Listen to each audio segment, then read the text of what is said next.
ഇറങ്ങുന്നതിനാണ് മൂന്നെണ്ണം. പിന്നെ പമ്പാനൂര് PMG പട്ടം ദേശവാസവരം അത് ഇറങ്ങാനാണ്.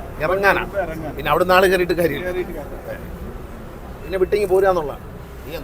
ഈ എപ്പോഴും 40 സീറ്റും ഫുള്ളായിരുന്ന കണ്ടക്ടർ തോന്നുന്നവരെ നിങ്ങൾ നിർത്തി വേണ്ട, നേരെ എറണാകുളത്തേക്ക് കിട്ടുള്ളൂ. കോട്ടയത്ത് ഒരാൾ ഇറങ്ങുന്നു, പകരം ഒരാൾ കോട്ടയത്ത് കയറാനുണ്ടെങ്കിൽ കയറ്റിക്കൂടാം. ഈ തൃപ്പൂണിത്തറ വൈറ്റിൽ അവിടെ വരുമ്പോൾ ഇറക്കി കൊടുക്കണം ആൾക്കാർ. എറണാകുളത്ത് പോകുന്നവർ ഈ പല സ്ഥലങ്ങളിൽ ഇറങ്ങും. അവരല്ലെങ്കിൽ തന്നെ ഇത് ഈ കടുത്തുരുത്തി ഒരാൾ ഇറങ്ങേണ്ട ആൾ ഇറങ്ങിയില്ലെങ്കിൽ ഇയാൾ തിരിച്ചു വിടുന്നൊരു വണ്ടി പിടിച്ച് വരണ്ടോ? അങ്ങനെയുള്ള ദ്രോഹമൊന്നും ചെയ്യരുത്. എറണാകുളത്തിന് ടിക്കറ്റ് എടുത്തിരിക്കുകയാണല്ലോ, അതങ്ങ് ഇറക്കി. ടിക്കറ്റ് എറണാകുളത്തിനായിരിക്കണം, വഴിക്ക് ഇറങ്ങണമെന്ന് ഇറക്കി വിട്ടേക്ക്, കുഴപ്പമൊന്നും. ഒന്ന് ചവിട്ടി ഇറക്കി വിട്ടുള്ളൂ. സ്റ്റാൻഡുകളിൽ കിളിമാനൂരൊന്നും കയറണ്ടായിരുന്നു.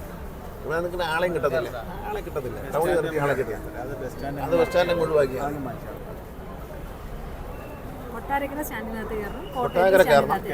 കൊട്ടാരക്കര കയറണം, അടൂരൊക്കെ വെളിയിൽ നിർത്തി അകത്ത് കയറണ്ട. ചെങ്ങന്നൂർ കയറാം, പിന്നെ തിരുവല്ല കയറാം, ചങ്ങനാശ്ശേരി കയറാം. ഇവിടെ നാളെ കിട്ടുമെങ്കിൽ. ആളില്ലെങ്കിൽ ഇവിടുന്ന് ഫുള്ളായെങ്കിൽ എങ്ങും കയറരുത് കേട്ടോ. പിന്നെ കോട്ടയം എല്ലാം ഫുള്ളായെങ്കിൽ കോട്ടയത്ത് പോലും കയറും. ഇറങ്ങാനാണെങ്കിൽ ഇറക്കിയിട്ട് ആളെ കിട്ടുക. ഇതിൽ ഇറങ്ങാനുള്ള സ്ഥലത്ത് കയറുക. പന്തളം ബസ് സ്റ്റാൻഡിൽ പോട്ടെ കേട്ടോ, അവിടെയൊക്കെ വലിയ ചുറ്റാ, അറിഞ്ഞൂടെ? അതൊക്കെ വലിയ തലവേനയാണ്. പന്തളം ജംഗ്ഷനിൽ വന്നു ആരെങ്കിലും ഒരാൾ പറയണം ഞാനിപ്പോൾ കയറി കൊട്ടാരക്കര വരെ എനിക്ക് നിന്ന് പോക്കണമെന്ന് പറഞ്ഞാൽ കൊണ്ടുപോകണം. ടിക്കറ്റ് കൊടുക്കില്ലേ നമ്മൾ? അതുകൊണ്ട് വിട്ടുകളയരുത്. കാരണം ആളെ കിട്ടിയ ഇവിടെ ഉണ്ടാ. അപ്പോൾ സ്റ്റാൻഡിങ്ങിനോ 5-6 പേരെ തയ്യാറായാൽ അവർക്ക് അത്യാവശ്യമായിരിക്കും. AC അല്ലേ, നിന്ന് പോകാൻ കുഴപ്പമൊന്നുമില്ല. അവർ പിടിച്ചോളും, അവരെ കൊണ്ടുപോകും, കുഴപ്പമൊന്നുമില്ല കേട്ടോ. അത്രയും കൂടെ പൈസ പോരട്ടെ.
ബസ് നല്ല ബസ്സാണ്, ഓടിക്കാൻ നല്ല സുഖമുണ്ട്. നേരത്തെ ഞാനന്ന് ട്രൈ ചെയ്ത് നോക്കിയതാണ്.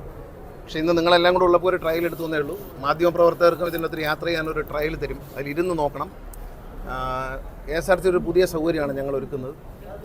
KSRTCയുടെ സൂപ്പർ ഫാസ്റ്റ് പ്രീമിയം എന്നൊരു മോഡൽ വരെയാണ്. ആ കാറ്റഗറി എന്ന് പറയുന്നത് സൂപ്പർ ഫാസ്റ്റിന് മുകളിലും എന്നാൽ എക്സ്പ്രസ്സിന് താഴെയുള്ള എയർ കണ്ടീഷൻ ബസ്സാണ്. എല്ലാ സീറ്റിലും മൊബൈൽ ചാർജറുണ്ട്. പിന്നെ വൈഫൈ ഒരു നിശ്ചിത അളവിൽ, അത് ഞങ്ങൾ CMD ആയിട്ട് സംസാരിച്ചതിന് ശേഷം തീരുമാനിക്കും. നിശ്ചിത അളവ് വൈഫൈ ഫ്രീ ആയിട്ട് കൊടുക്കും. അത് കഴിഞ്ഞാൽ പേ ചെയ്തിട്ട് വാങ്ങാൻ പറ്റും.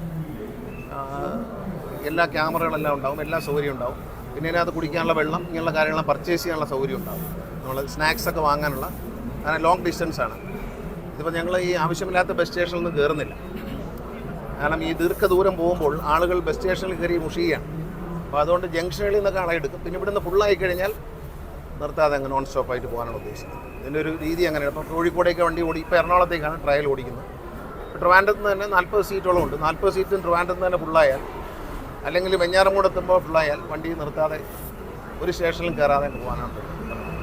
അപ്പോൾ വളരെ വേഗത്തിലെത്തുക. നമ്മുടെ വീട്ടിൽ നിന്ന് സ്വന്തം കാർ ഉപയോഗിച്ച് പോകുന്നതിനേക്കാൾ പെട്ടെന്ന് എത്തുക എന്നുള്ളതാണ് ഇതിൻ്റെ ഒരു കൾച്ചർ. ഇതിൽ തന്നെയാണ് നമ്മളൊരു പുതിയ ആശയം കൊണ്ടുവരുന്നുണ്ട്. അതിൻ്റെ ട്രയൽ കഴിഞ്ഞ് വണ്ടി ഓടി തുടങ്ങുമ്പോൾ ഞങ്ങൾ കൊണ്ടുവരുന്നത്, ഒരാൾക്ക് വഴിയിൽ നിന്ന് കയറണം എന്നുണ്ടെങ്കിൽ 20 റുപ്പീസ് കൂടുതൽ പേ ചെയ്താൽ റിസർവേഷൻ, ബസ് സ്റ്റേഷൻ അല്ലാത്തൊരു സ്ഥലത്ത് അദ്ദേഹത്തിന് കയറാൻ വേണ്ടി ഗൂഗിൾ ലൊക്കേഷൻ അയച്ചു കൊടുത്താൽ ഡ്രൈവർ അവിടെ സ്റ്റോപ്പ് ചെയ്ത് അവിടെ നിന്ന് കയറ്റും. അപ്പം നമ്മളൊരു വണ്ടി വന്നു, ക്രോസായിട്ട് വന്നു, ഒന്ന് ബ്രേക്ക് ചെയ്തെടുക്കുന്ന സമയം എടുക്കുള്ളൂ. പക്ഷേ ഡിലേ വരില്ല. ബസ് സ്റ്റേഷനിൽ കയറുന്നത് ഒഴിവാക്കും ഫുള്ളായി കഴിഞ്ഞാൽ. കാരണം യാത്രക്കാർക്ക് ഒരു കാര്യമില്ലാതെ ബസ് സ്റ്റേഷനിൽ കയറി ഇറങ്ങുന്ന ഒരു മുഷിപ്പായി മാറിയിരിക്കും. ട്രെയിനിൽ പോയാൽ നമുക്ക് 3 മണിക്കൂർ കൊണ്ട് കോട്ടയത്തെത്താം, ബസ്സിൽ പോയാൽ 6 മണിക്കൂർ എടുക്കാം. അപ്പോൾ അതുകൊണ്ട് ഫുള്ളാണെങ്കിൽ എവിടെയും നിർത്തില്ല. ഇപ്പോൾ ട്രിവാൻഡ്രത്ത് നിന്ന് കോഴിക്കോടേക്ക് പോകുന്ന വണ്ടി ട്രിവാൻഡ്രത്ത് നിന്ന് അല്ലെങ്കിൽ കൊട്ടാരക്കര എത്തുമ്പോൾ ഫുള്ളായാൽ അത് എങ്ങും നിർത്താതെ എവിടെയെങ്കിലും ടോയ്ലറ്റിൽ പോകാനോ ചായ കുടിക്കാനോ നിർത്തി കൊടുക്കുന്നതല്ലാതെ ബാക്കി മുഴുവൻ നമ്മൾ സ്വന്തം കാറിൽ പോകുന്ന പോലെ അവിടെ എത്തും. സുഖമായിട്ടൊന്ന് ഉറങ്ങി എണീക്കുമ്പോൾ കോഴിക്കോട് എത്താം. പാലക്കാട് മെയിനായിട്ട് ഞങ്ങൾ ഉദ്ദേശിക്കുന്ന കോഴിക്കോട് റൂട്ട് പാലക്കാട് റൂട്ടാണ് ഈ ട്രയൽ കഴിഞ്ഞ് വരുന്ന വണ്ടി. ഇത് കഴിഞ്ഞ ഉടനെ ഞങ്ങൾ വണ്ടി ഓർഡർ ചെയ്യും. ഓണത്തോടു കൂടി സർവീസ് അല്ലേ, ഓണത്തോടെ ഞങ്ങളിത് ഓണസമ്മാനമായിട്ട് മലയാളിക്ക് സമർപ്പിക്കും. വണ്ടിയുടെ നിറം ഇതല്ല, കുറച്ച് മാറ്റം വരുത്തും. ഇപ്പോൾ അവർ ട്രയലിൽ നിന്ന വണ്ടിയാണ്, ടാറ്റയുടെ വണ്ടി ട്രയലിൽ നിന്നിരിക്കുകയാണ്. ഞങ്ങൾ അതുപോലെ ഈ ഒരുപാട് റൂട്ടുകൾ ഏറ്റെടുത്തിട്ടുണ്ട്. KSRTC ഈ ദീർഘദൂര കോടതി ഉത്തരവിൻ്റെ അടിസ്ഥാനത്തിൽ. അപ്പോൾ അവിടെയൊക്കെ പഴയ വണ്ടികളിട്ട് ഓടിക്കുകയാണ്.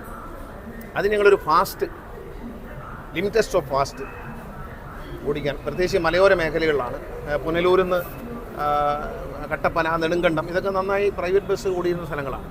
അപ്പോൾ അത് കോടതി നമുക്ക് വിട്ടു തന്നു. അപ്പോൾ വിട്ടു തന്നപ്പോൾ അതിനെ കേറ്റർ ചെയ്യാനായിട്ടുള്ള സൗകര്യമില്ല.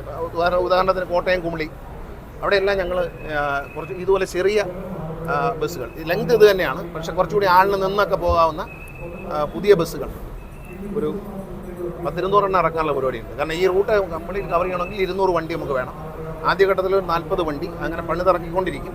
ഈ ടേക്ക് ഓവർ ചെയ്ത റൂട്ടുകൾ മുഴുവൻ, ആ ടേക്ക് ഓവർ ചെയ്ത റൂട്ടുകൾ കൃത്യമായി കയറ്റർ ചെയ്യാതിരുന്നാൽ നാളെ കോടതിയിൽ നിന്ന് മറിച്ചൊരു അഭിപ്രായം ഉണ്ടാകും. അതുണ്ടാകാതിരിക്കാൻ വേണ്ടി അത് അപ്പോൾ ഞങ്ങൾക്കൊരു വണ്ടിക്ക് ഇപ്പോൾ ഒരു സാധാരണ ബസ് ഇറങ്ങണമെങ്കിൽ 40 ലക്ഷം രൂപ, AC ഇല്ലാത്തൊരു സാധാരണ ബസ് ഇറങ്ങി 40-48 ലക്ഷം രൂപ. ഇതൊരു 33 രൂപയ്ക്ക് AC ഇല്ലാത്ത വണ്ടി വരും. ഈ വണ്ടി നമുക്കൊരു 38 രൂപയ്ക്ക് താഴെയായിട്ട് എയർ കണ്ടീഷനുള്ള വണ്ടി കിട്ടുമെന്നാണ് ഞങ്ങൾ പ്രതീക്ഷിക്കുന്നത്. വില അവർ മാർക്കറ്റ് വില 38 പക്ഷേ ഞങ്ങൾക്ക് KSRTC ആകുമ്പോൾ വേറൊരു റേറ്റിൽ കിട്ടും എന്ന് ബൾക്ക് പർച്ചേസാണ്. അപ്പോൾ നമുക്ക് ലാഭമാവാം പെട്ടെന്ന് തന്നെ. കാരണം 3.5 കോടി രൂപയുടെ ഒരു 2.5 കോടിയോ 3.5 കോടിയിലേക്ക് ഒരു വലിയ എയർ കണ്ടീഷൻ ബസ് വാങ്ങുന്നതിനേക്കാൾ ലാഭം ഇതായിരിക്കും. സാധാരണക്കാർക്ക് അഫോർഡബിൾ ആയിട്ടുള്ള റേറ്റാണ്. അല്ല, അത് തീരുമാനമായിട്ടില്ല.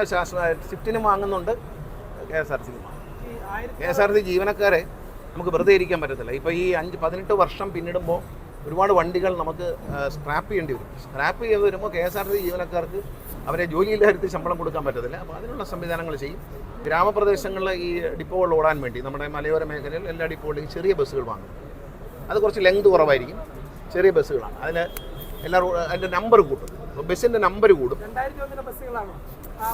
അതുപോലത്തെ പഴയ ബസ്, ചെറിയ മിനി ബസ് വാങ്ങുകയാണ്. മിനി ബസ് വാങ്ങിയിട്ട് ഈ ഗ്രാമപ്രദേശങ്ങളിൽ ഇപ്പോൾ ഒരുപാട് പേര് സ്കൂട്ടർ വാങ്ങിച്ചു. അവരെ ഇതിലേക്ക് ആകർഷിക്കുക എന്നുള്ള ലക്ഷ്യം, ബസ്സിലേക്ക് ആകർഷിക്കാൻ വേണ്ടി.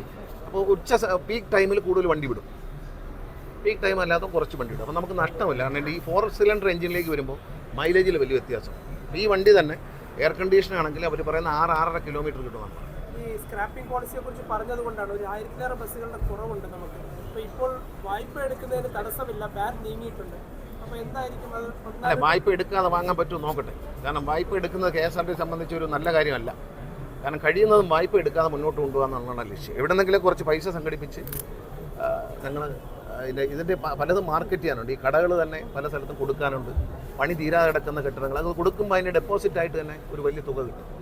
ആ തുക എല്ലാം വണ്ടി വാങ്ങിക്കാൻ ഉപയോഗിക്കുകയാണ്. ഇപ്പോൾ നമ്മൾ സ്ക്രാപ്പ് വിറ്റ പൈസയിൽ നല്ലൊരു ശതമാനം ജീവനക്കാരുടെ ആനുകൂല്യങ്ങൾ, ജീവനക്കാരുടെ ബാങ്ക് ലോണുകൾ അടയ്ക്കാതെ കിടക്കണം 2018 മുതൽ. അത് നല്ലൊരു ശതമാനം അടയ്ക്കാൻ കഴിഞ്ഞു. പിന്നെ പെൻഷൻ ആനുകൂല്യങ്ങൾ 2022 വരെ അല്ലേ, 22 വരെ നമുക്കിപ്പോൾ കൊടുക്കാൻ കഴിഞ്ഞിട്ടുണ്ട്. ബാക്കി ഉടനെ കൊടുക്കും. ഡെയിലി കളക്ഷനിൽ നിന്നാണ് കൊടുക്കുന്നത്.